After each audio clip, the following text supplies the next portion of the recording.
सालिग्राम भगवान की उत्पत्ति कैसे हुई और वृंदावन धाम की उत्पत्ति कैसे हुई, मैं तुझे आज विस्तार से बतलाता हूं। तब भाव पूर्वक आज सुखदेव जी महाराज ने वर्णन किया है। एकौ दशानाथ ते सौ कृपालम् नेमि च कालनाथौ तमहं नमामि। भाव पूर्वक वर्णन किया कि काल नेमि की पुत्री का नाम था वृंदा, और वृंदा नारायण भगवान की बहुत तपस्या करी। नारायण भगवान की तपस्या करते करते वृंदा ने ऐसा देह स्थापित कर लिया था कि जब तक नारायण मुझे दर्शन नहीं दे देते तब तक मैं तप बंद करने वाली नहीं। और नियम पूर्वक और भाव पूर्वक जब वृंदा ने याद किया, श्री कृष्ण गोविंद हरे मुरारे हे नाथ नारायण वासुदेव। जैसे ही वृंदा ने पुकार लगाई, नारायण भगवान का आज आसन हिल उठा और नारायण भगवान साक्षात वृंदा के समक्ष आकर के खड़े हो गए। बोले नारायण भगवान की जय हो। जैसे आज भाव पूर्वक मैया नारायण भगवान प्रकट हुए, तुरंत आज वृंदा ने हाथ जोड़ा और कहा, प्रभु मैं तो आपके दर्शन मात्र से धन्य हो गई। नारायण भगवान ने कहा, मांग वृंदा, तुझे क्या चाहिए? वृंदा ने हाथ जोड़ा और कहा, नाथ मुझे आप ऐसा वरदान दो कि मैं आपकी पटरानी बन जाऊं, मैं आपको पति के रूप में पाना चाहती हूं। नारायण भगवान ने कहा, वृंदा इस जन्म में तो मैं तेरी इच्छा पूर्ण नहीं कर पाऊंगा, लेकिन जब तेरा अगला जन्म होगा तो ये जो तेरी इच्छा है जरूर पूर्ण करूंगा। इतना कहकर कि आज वृंदा भाव पूर्वक उदास हो गई और उदास होते होते कहने लगी, नाथ मैंने तो आपके चरणों से प्रेम किया है, मैं इस भव सिंधु से पार होना चाहती हूँ। वृंदा ने जैसे ही प्रार्थना किया तो आज नारायण भगवान कहने लगे कि वृंदा चिंता मत करो, तुम तो मेरी परम भक्त हो, तुम्हारी मनोकामना अवश्य पूर्ण होगी। कुछ समय बीता मैया, वृंदा का विवाह जलंधर जी के साथ हुआ। और जैसे ही वृंदा का विवाह जलंधर जी के साथ हुआ, भाव पूर्वक जलंधर अपनी नगरी में राज्य करने लगे। एक दिन जलंधर के अंदर काम वासना उत्पन्न हो गई।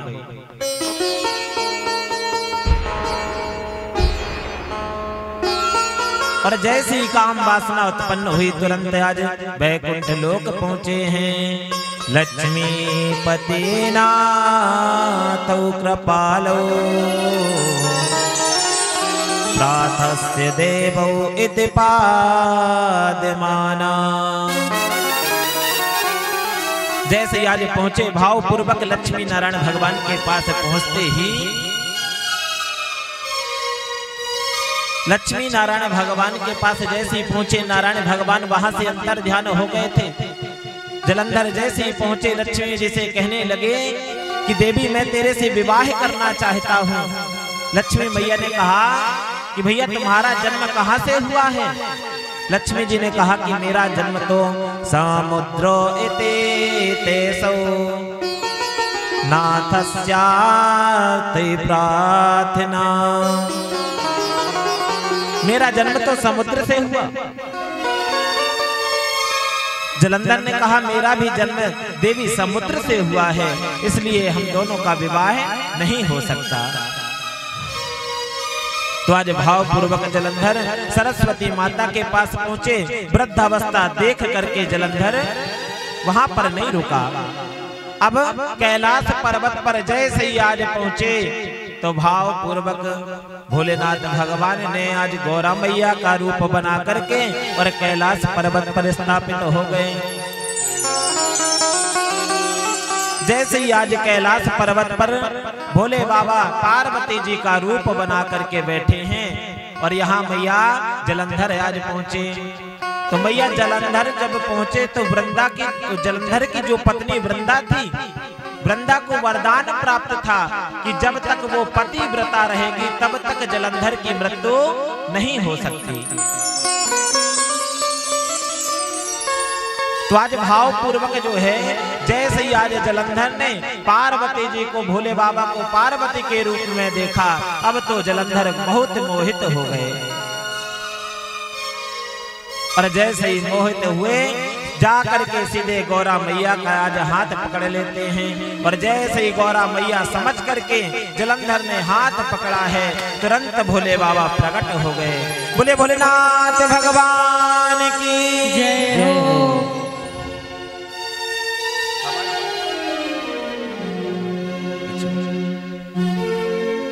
तो आज भाव पूर्वक जैसे ही भोले बाबा प्रकट हुए, जलंधर ने कहा कि भोले तुमने मेरे साथ छल किया है।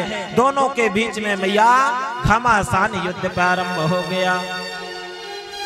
और जैसे ही आज युद्ध प्रारंभ हुआ 13 दिन बीत गए लेकिन कोई पराजित नहीं हो रहा। अब तो ब्रह्मा विष्णु महेश सब आज चिंता करने लगे। सब जब चिंता करने लगे, आज ब्रह्मा जी ने नारायण की प्रार्थना करी है। शांताकारं भुजगसेनं पद्मनाभं सुरेशं विश्वाधारं गगन सदृशं मेघवर्णं शुभांगं। जैसे आज लक्ष्मी नारायण भगवान का ध्यान करें, तुरंत नारायण भगवान प्रकट हुए। नारायण भगवान ने बताया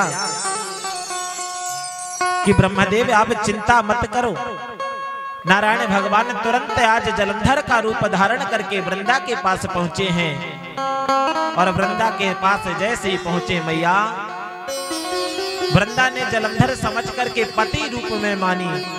और नारायण भगवान ने जैसे ही जलंधर के रूप में प्रवेश हुए, स्पर्श मात्र करने से आज जो है वृंदा का पतिव्रत धर्म नष्ट हो गया।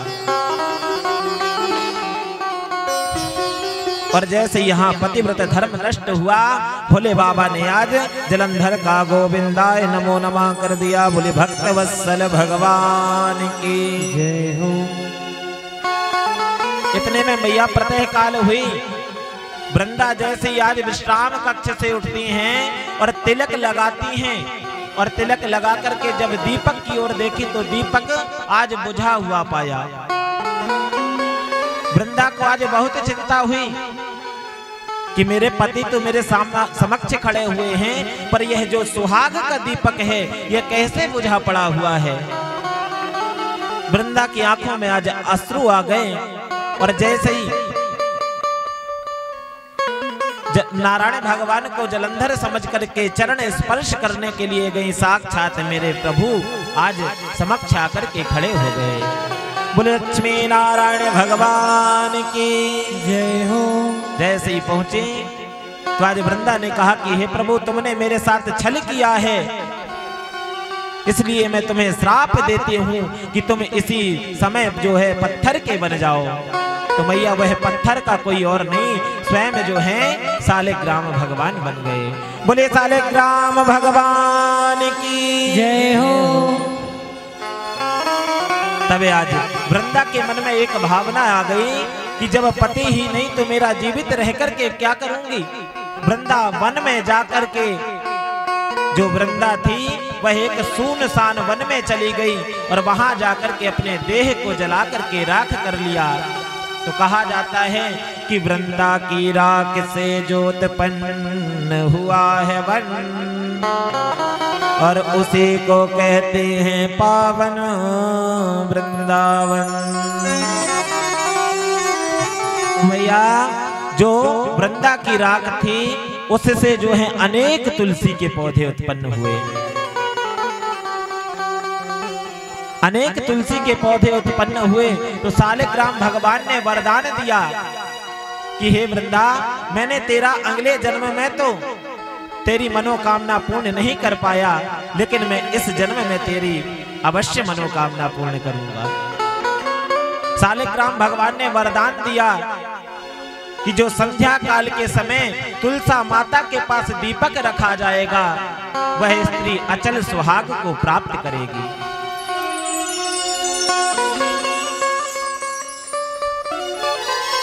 और जो शालिग्राम भगवान के ऊपर तुलसा के दल चढ़ाएगा, समझ जाओ कि उनकी हर मनोकामनाएं पूर्ण होगी। तो आज भाव पूर्वक मैया जैसे ही उन्हें वरदान प्राप्त मिला, सुखदेव जी महाराज ने कहा कि ऐसे अगर जितनी हर माताएं हैं वो संध्या काल के समय दीपक अगर रखने लग जावें तुलसा माता के पास, तो सब आज अचल सुहाग को प्राप्त करेंगी। लेकिन परीक्षित राजा ने वर्णन किया कि गुरुदेव, संध्या काल के समय होता है, मैया सारा दिन घर पर बैठी रहती हैं और जैसे ही संध्या काल का समय हुआ, जितनी मैया होंगी सब आकर के बाहर बैठ जाती हैं।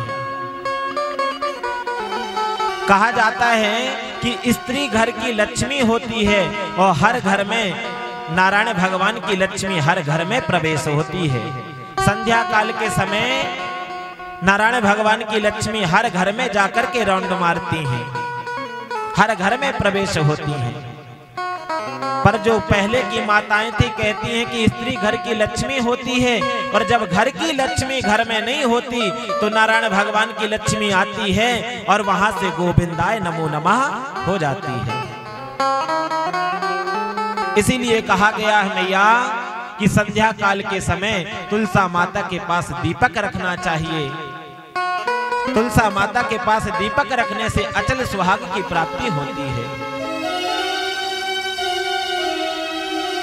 और हर घर में एक एक तुलसा जरूर लगवाना चाहिए, क्योंकि जहां तुलसी मैया स्थापित है, समझ जाओ वहां मेरा कन्हैया दौड़ करके प्रवेश हो जाएगा, क्योंकि उनको बुलाने वाली कोई और